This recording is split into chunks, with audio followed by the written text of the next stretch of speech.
এক সোনিয়া গান্ধী অভিযুক্ত 2 ৰাহুল গান্ধী এয়া হল ন্যাশনাল হেৰাল্ডৰ কেছ আৰু 29 জুলাইত আছে শুনানি এবাৰ ইডিএ অৰ্থাৎ এনফোৰ্সমেন্ট ডাইৰেক্টৰেটে অধিক ক্ষিপ্ৰ গতিত অভিযান চলাইছে আৰু তদন্ত খুব সূক্ষ্মভাৱে কৰিছে আৰু এখন বিশেষ অভিযোগনামা প্ৰস্তুত কৰা বুলি খবৰ আহিছে নমস্কাৰ স্বাগতম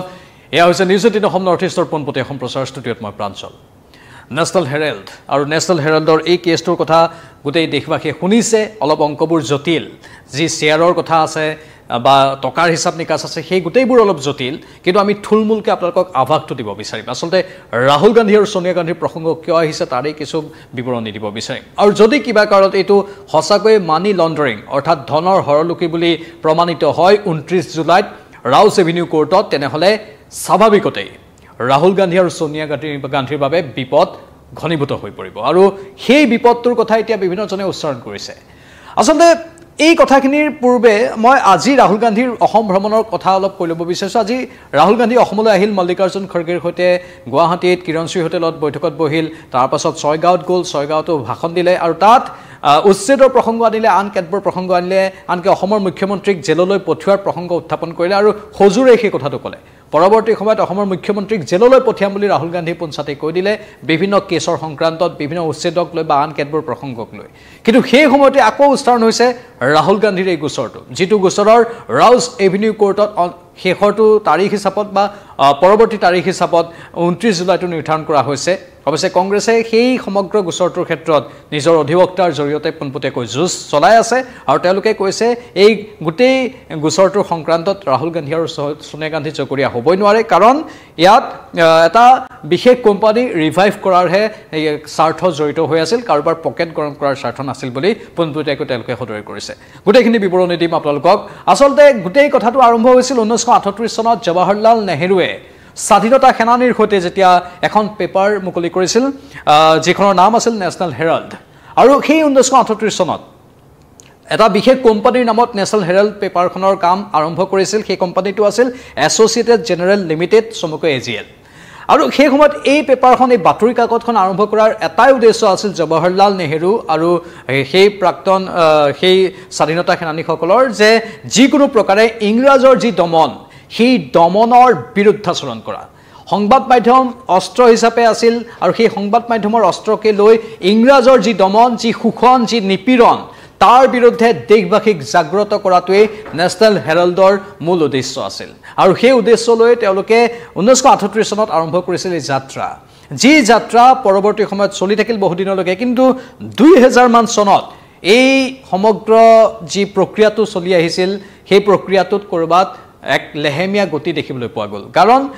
লাহে লাহে টিভিৰ যুগ আহিল বাতৰি কাকতৰ সেই সোণালী যুগটো লাহে লাহে তল পৰিবলৈ ধৰিল তেনে এক অৱস্থা হ'ল আৰু সেই 2000 চনত লাহে লাহে যেতিয়া বিপৰ্যয় আৰম্ভ হ'ল নেশনাল হেৰাল্ড নামৰ বাতৰি কাকতখনৰ তেতিয়াই কংগ্ৰেছ দলৰ তৰফৰ পৰা 2002 চনৰ পৰা 2011 চনলৈ 90 কোটিৰ এটা লোন দিয়া হৈছিল নেশনাল হেৰাল্ডক অৰ্থাৎ এছ'চিয়েটেড জেনেৰেল লিমিটেডক এজিএলক 90 কোটিৰ লোন দিয়া হৈছিল কিন্তু পৰৱৰ্তী সময়ত সেই লোনটোৰ বাবেই গোটেইখিনি খেলিমেলি হৈ গ'ল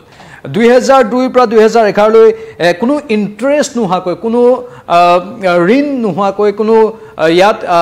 ইন্টাৰেষ্ট নিদিয়াকৈ বিশেষকৈ এজিএল কোম্পানীক এছ'চিয়েটেড জেনেৰেল লিমিটেডক কংগ্ৰেছ পাৰ্টিৰ তৰফৰ পৰা 90 কোটিৰ লোন দিয়া হ'ল য'ত কোনো ইন্টাৰেষ্ট প্ৰয়োজন নাছিল আৰু সেই ইন্টাৰেষ্ট নোহোৱা লোনটো দি এই এজিএলক উদ্ধাৰ কৰিবলৈ চেষ্টা কৰিছিল পৰৱৰ্তী সময়ত এই সমগ্ৰ প্ৰক্ৰিয়াত ইয়াং ইণ্ডিয়ান লিমিটেড সোমাই পৰিল আৰু সেই ইয়াং ইণ্ডিয়ান লিমিটেডে গোটেই শ্বেয়াৰবোৰ 50 লাখ টকাত ক্ৰয় কৰা বুলি উত্থাপন হ'ল বিষয়টো আৰু সেই 50 লাখ টকাত ক্ৰয় কৰি আসলতে এই গোটেই প্ৰক্ৰিয়াটোক অন্যফালে নিবলৈ চেষ্টা কৰা হ'ল আসলতে এই যি নেশনাল হেৰাল্ডৰ নামত বা এছ'চিয়েট জেনেৰেল কোম্পানী লিমিটেডৰ নামত যি সম্পত্তি আছিল সেই সম্পত্তিখিনি দখল কৰাটোৰ এটা উদ্দেশ্য বুলি 2012 চনত সুব্ৰমণিয়ম স্বামীয়ে এটা অভিযোগ দাখিল কৰিছিল আৰু তাৰ পৰাই গোটেই কথাখিনি আৰম্ভ হ'ল ইতিহাসৰ অলপ কথা আমি কৈ দিলোঁ আসলতে এই নেশনাল হেৰাল্ড কি এই এছ'চিয়েটেড জেনেৰেল লিমিটেড কি অথবা ইয়াং ইণ্ডিয়ান লিমিটেড কি এই গোটেইখিনি কথা ইয়াত সোমাই পৰিছে কিন্তু তাতে আৰু এটা কথা আহি পৰিছে ইডিৰ চাৰ্জশ্বিটত কাৰ নাম সোমাই পৰিছে ইডি চাৰ্জশ্বিটত শেহতীয়াকৈ সোনিয়া গান্ধী আৰু ৰাহুল গান্ধী অভিযুক্ত নম্বৰ 1 আৰু অভিযুক্ত নম্বৰ 2 বুলি সোমাই পৰিছে কাৰণ এই ইয়াং ইণ্ডিয়া লিমিটেড এই গোটেই কথাখিনিত বা এজিএল এই গোটেই কোম্পানীটোৰ কথাখিনিত সোনিয়া গান্ধীৰ নাম আছিল ৰাহুল গান্ধীৰ নাম আছিল অস্কাৰ ফাৰ্নাণ্ডেজৰ নাম আছিল মতিলাল বৰাৰ নাম আছিল সেম পিট্ৰোডাৰ নাম আছিল আদি বিভিন্ন জনৰ তাত নাম সোমাই আছিল কিন্তু সবাতোকৈ বেছি পাৰ্চেন্টেজ বেছি অংশীদাৰিত্ব থকা ব্যক্তি দুজনেই হ'ল সোনিয়া গান্ধী আৰু ৰাহুল গান্ধী ৭৬% এওঁলোকৰ অংশীদাৰিত্ব আছিল এই সমগ্ৰ এই প্ৰক্ৰিয়াটোত ৭৬% অংশীদাৰিত্ব থকাৰ বাবে অভিযুক্ত নম্বৰ 1 সোনিয়া গান্ধীক খজুৱা হৈছে অভিযুক্ত নম্বৰ 2 ৰাহুল গান্ধীক খজুৱা হৈছে এনফোৰ্সমেন্ট ডাইৰেক্টৰেটৰ চাৰ্জশ্বিটত বা অভিযুক্তনামাত আৰু এই সুব্ৰমণিয়াম স্বামীয়ে ২০১২ চনত এই গোটেই প্ৰসংগটো আনি উত্থাপন কৰিছিল যে আসলতে এই গোটেইখিনি ইয়াং ইণ্ডিয়ান লিমিটেডে এই এছ'চিয়েটেড জেনেৰেল লিমিটেডৰ পৰা এই যি অংশীদাৰিত্ব ক্ৰয় কৰাৰ যিটো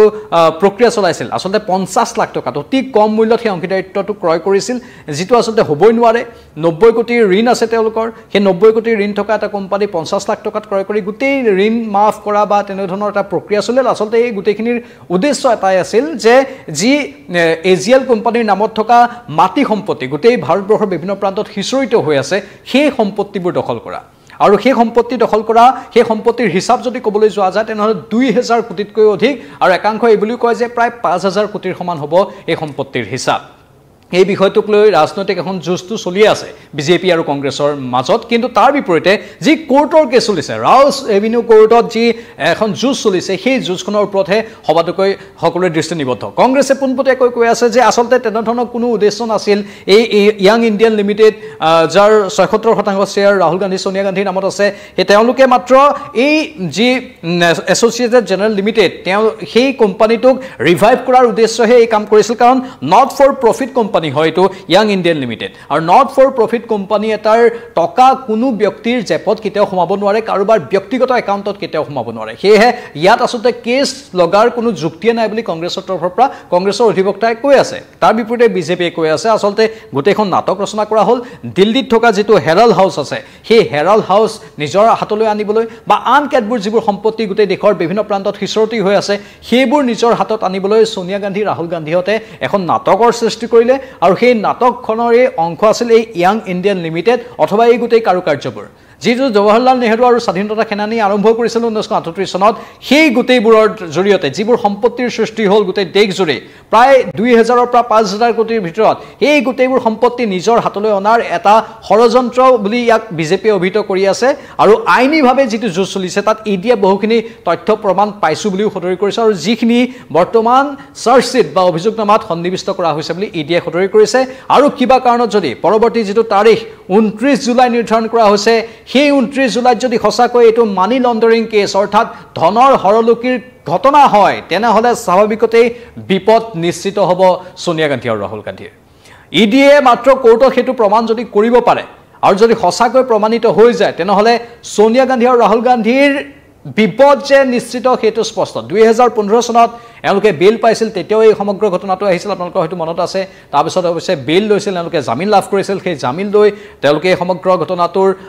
যি আইনী যুঁজ আছে সেই আইনী যুঁজ চলাই গৈছিল কিন্তু এতিয়া এই আইনী যুঁজখনৰ অন্তিম সময় বুলি বিজেপিয়ে কৈ আছে আৰু এই অন্তিম সময়টোত ৰক্ষা নাপাব সোনিয়া গান্ধী আৰু ৰাহুল গান্ধীয়ে যাৰ শ্বেয়াৰ আছিল এই ইয়াং ইণ্ডিয়ান লিমিটেডত প্ৰায় ৭৬% এই ৭৬% শ্বেয়াৰ এই শ্বেয়াৰটোৱে এওঁলোকক বিপদত পেলাব বুলি কোৱা হৈছে যাৰ বাবে ইডিৰ অভিযোগনামাত অভিযুক্ত নম্বৰ 1 সোনিয়া গান্ধী আৰু অভিযুক্ত নম্বৰ 2 ৰাহুল গান্ধী বুলি কোৱা হৈছে মাত্ৰ থুলমূলকৈ আমি ইতিহাসৰ গোটেইখিনি কথা আপোনালোকক ক'লো কিন্তু এই ঘটনাক্ৰমক লৈ স্বাভাৱিকতেই পৰিস্থিতি আকৰ্ষণীয় হৈ পৰিছে আৰু বহুখিনি কথা উত্থাপন হৈ আছে কংগ্ৰেছে যুক্তি দি আছে বিজেপিয়ে যুক্তি খণ্ডন কৰি আছে এখন ৰাজনৈতিক যুঁজটো চলি আছে লগতে কোৰ্টৰ ভিতৰতো আন এখন যুঁজ চলি আছে দুই পক্ষৰ অধিবক্তাৰ মাজত মুঠতে অতি আকৰ্ষণীয় সেয়েহে প্ৰশ্ন উত্থাপন হৈছে যে এই হাজাৰ হাজাৰ কোটিৰ যি কেলেংকাৰী সংঘটিত হোৱা বুলি অভিযোগ আছে সেই কেলেংকাৰীত সঁচাকৈ ৰাহুল গান্ধী গ্ৰেপ্তাৰ হ'ব নেকি বা সোনিয়া গান্ধীৰ বিপদ ঘনীভূত হ'ব নেকি প্ৰশ্ন বহুকেইটা আছে সেই প্ৰশ্নৰে উত্তৰ দিবলৈ এতিয়া বিভিন্নজনে চেষ্টা কৰি আছে আৰু আজি গুৱাহাটীত আহি তাৰপাছত ছয়গাঁৱত গৈ ৰাহুল গান্ধীয়ে বহুত কথাই কৈ দিলে তাৰো এতিয়া কটাক্ষ বিজেপিৰ তৰফৰ পৰা এনেধৰণে ক'বলৈ ধৰিছে যে ৰাহুল গান্ধীৰ নিজৰেই বিপদচোন সন্মুখত তাৰ পাছত আৰু অসমৰ মুখ্যমন্ত্ৰীক জেললৈ পঠিওৱাৰ কথা কয় সেই বিষয়টোক লৈ বিজেপি আৰু অসম কংগ্ৰেছৰ মাজত আন এখন যুঁজ কথাৰ কটাকটি আমি দেখিবলৈ পাইছোঁ কিন্তু আকৰ্ষণীয় হৈছে 2026 চনত কেইবাখনো ৰাজ্যত নিৰ্বাচন অসমকে ধৰি আৰু এই 26 চনৰ নিৰ্বাচনৰ আগে আগে এয়া হৈছে কংগ্ৰেছৰ বাবেও অগ্নি পৰীক্ষা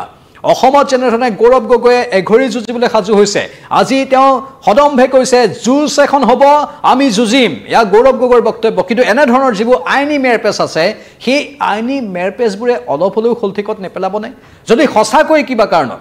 ৰাহুল গান্ধীৰ যদি জেললৈ যোৱাৰ পথ সুগম হৈ যায় তেনেহ'লে তেওঁলোকৰ বিপদ নহবনে এই প্ৰশ্নবোৰ আহিছে আৰু সেই প্ৰশ্নবোৰে বিজেপি উত্থাপন কৰি আছে আৰু কংগ্ৰেছৰ তৰফৰ পৰা বাৰে বাৰে সবল যুক্তি দিবলৈও চেষ্টা কৰি থকা হৈছে আৰু এই বিষয়টোক লৈ এতিয়া ৰাজনীতি গৰম হৈ পৰাৰ পূৰ্ণ সম্ভাৱনা আছে আমি অপেক্ষা কৰিম 29 জুলাই তাৰিখলৈ শুনানি হ'ব